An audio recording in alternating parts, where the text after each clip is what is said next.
We could hear the shells go over us. They'd go shoo, shoo, shoo. You could hear the shell turning. Hinckley faced the bombings and bullets in Korea starting in 1952. You're afraid of, that's all you do when in a war zone, is protect your life and your buddy's life. Everybody, and that's the name of the game. In 1953, shortly before the armistice was signed, Hinckley returned home to Nebraska. I truly cannot remember, other than maybe a very few of my friends and my family, that really recognized that I'd been gone. And no one, I can just tell you, absolutely no one said, "Lloyd, thank you for your service." The process of how soldiers returned home from the battlefront changed with the Korean War. In 1951, the military started a point system that allowed individual soldiers to rotate out of service once they had accumulated enough points for their service. As an individual, your replacement comes in as an individual or by a group, but not by units.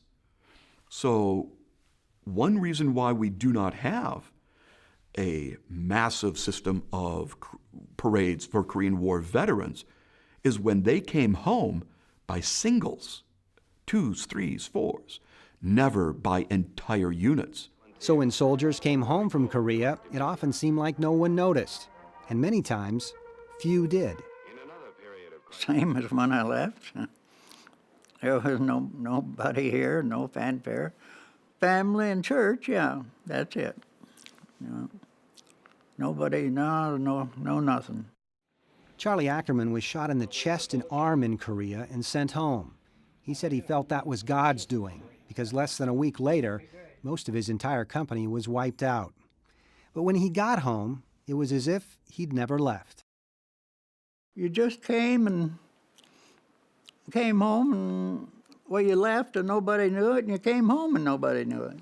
Same story for Everett Strow, who was shot in the leg and awarded the Purple Heart Medal. He returned home alone. There wasn't much to do, except for your own family. We're glad to see you, of course, or relatives, you know. But other than that, most people probably didn't even know you came home until later on, you know, because you came home by yourself, not in a group.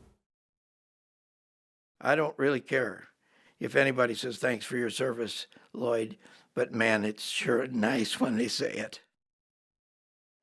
Thank you for your service, sir. You bet. Stories like those are why Ed Reinhardt volunteered as a guardian for this honor flight. Thanks for bringing them up. His job is to help the veterans with directions and just about anything else they need. Reinhardt knows exactly how it feels to receive a less than welcome home. He served 5 tours in Vietnam, where he was in charge of a riverboat patrol. Yet when he returned home to Nebraska, his service wasn't even enough to earn him a seat at a restaurant table. I had my uniform on when I was coming home because I rented a car to drive home. And I went through a little town out west in Lincoln quite a ways, and I stopped for dinner.